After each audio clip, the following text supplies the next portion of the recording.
আগামী মাসে রাশিয়ায় সংসদীয় নির্বাচন ঘিরে জনসভায় ইউক্রেনের বিরুদ্ধে জাতীয় ঐক্যের আহ্বান জানালেন রুশ প্রেসিডেন্ট ভ্লাদিমির পুতিন। ক্ষমতাসীন দল ইউনাইটেড রাশিয়া পার্টির জনসভায় তিনি এ আহ্বান জানান।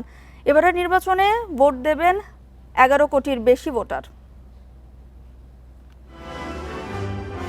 আগামী 8 থেকে 12 সেপ্টেম্বর রাশিয়ায় সংসদীয় নির্বাচন।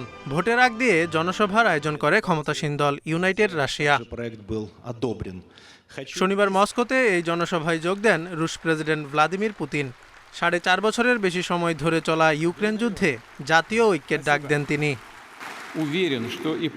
সম্মুখ সারিতে শত্রুপক্ষের পরিস্থিতি যত কঠিন হচ্ছে, কিয়েভের চালানো হামলাগুলো তত বেশি নৃশংস ও বর্বর হয়ে উঠছে। এতে তাদের নব্যনাৎসী ও রুশ বিদ্বেষী রূপ প্রকাশ পাচ্ছে। এখন অনেক কিছুই নির্ভর করছে আমাদের নিজেদের ঐক্য ও রুশ সেনাদের সাহসের ওপর। সেই সঙ্গে নির্ভর করছে নিজ নিজ অবস্থানের নিষ্ঠার সঙ্গে কর্মরত প্রত্যেক রুশ নাগরিকের ওপর। ভ্লাদিমির পুতিন ইউনাইটেড রাশিয়ার সদস্য না হলেও 2001 সালে প্রতিষ্ঠার পর থেকে তাকে পূর্ণ সমর্থন দিয়ে আসছে দলটি। রাশিয়ার আইনসভার 450 আসনের মধ্যে গত নির্বাচনে ইউনাইটেড রাশিয়া জয় পায় 315টিতে।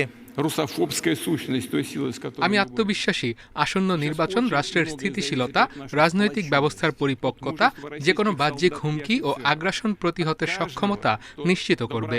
লাখো মানুষের সম্মিলিত ইচ্ছায় রাশিয়ার সার্বভৌমত্ব ও নিরাপত্তা নিশ্চিতের আকাঙ্ক্ষা আরও বেগবান হবে।